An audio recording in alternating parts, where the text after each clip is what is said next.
very little to do with the romantic balloon ride, as you suspect. It has more to do with the first balloon flight ever. Back in 1783 France, there were two brothers called the Montpellier brothers, and these two brothers, they liked to go out partying and stuff.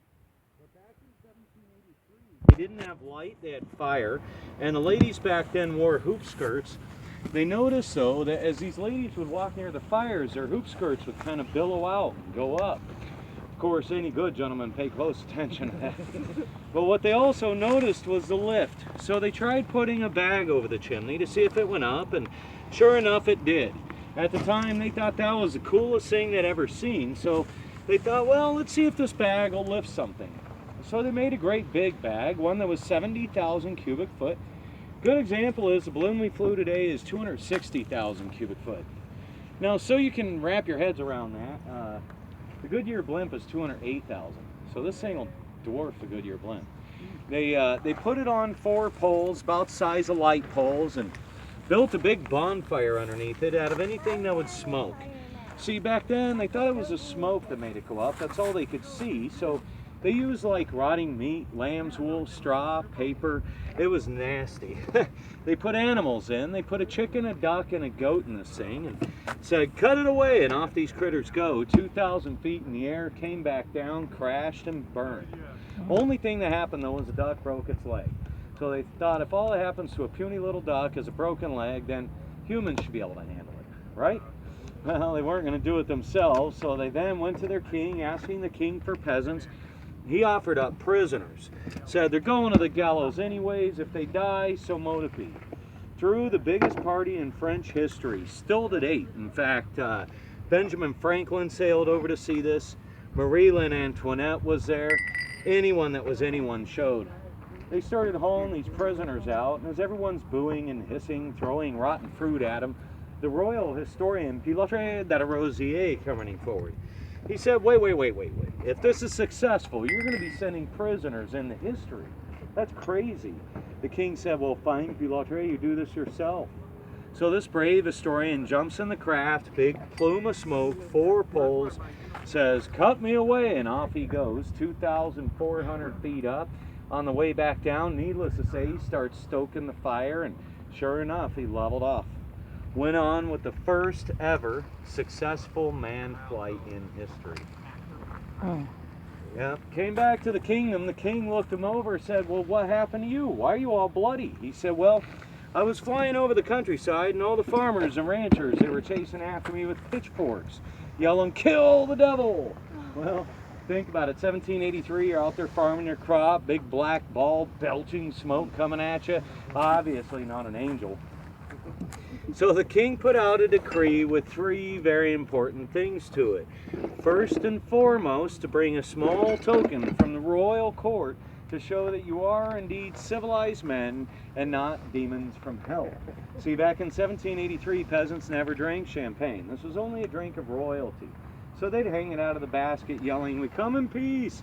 Farmers and ranchers would in turn chase after them with glasses instead of pitchforks. Hence the champagne balloon ride. That's cool.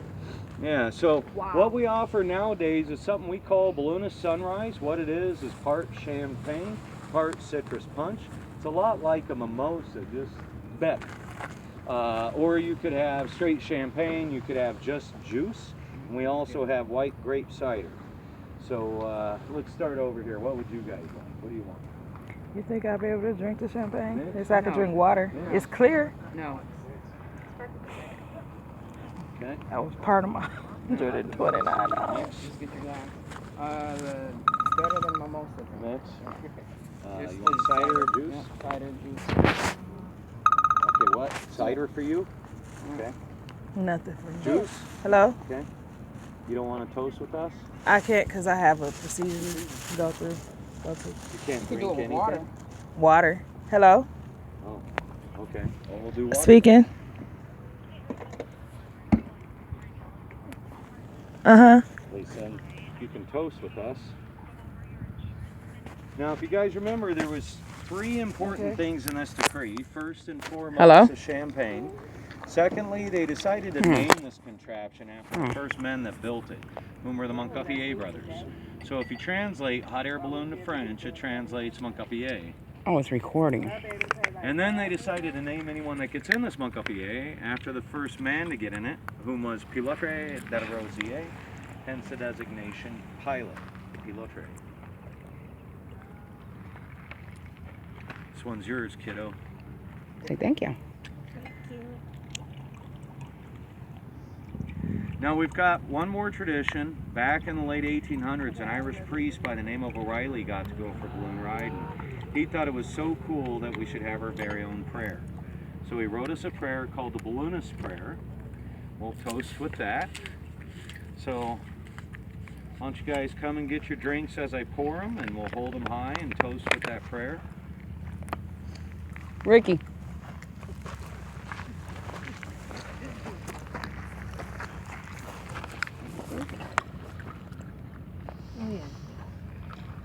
Then your no, what is that? That's Sparkling. okay. That's not water.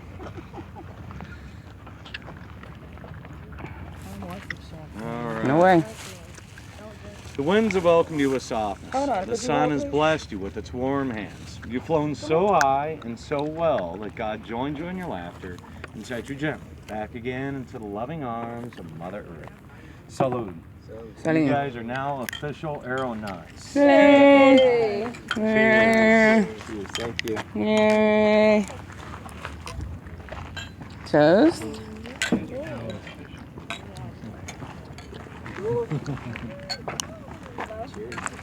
Cheers. Here you go, little one.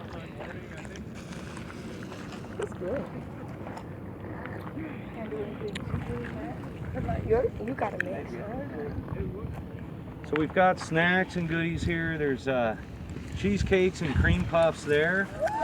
Some little mini eclairs. There's looks like cinnamon bread, and then some fruit. And for the fruit, I do bring out this special cream.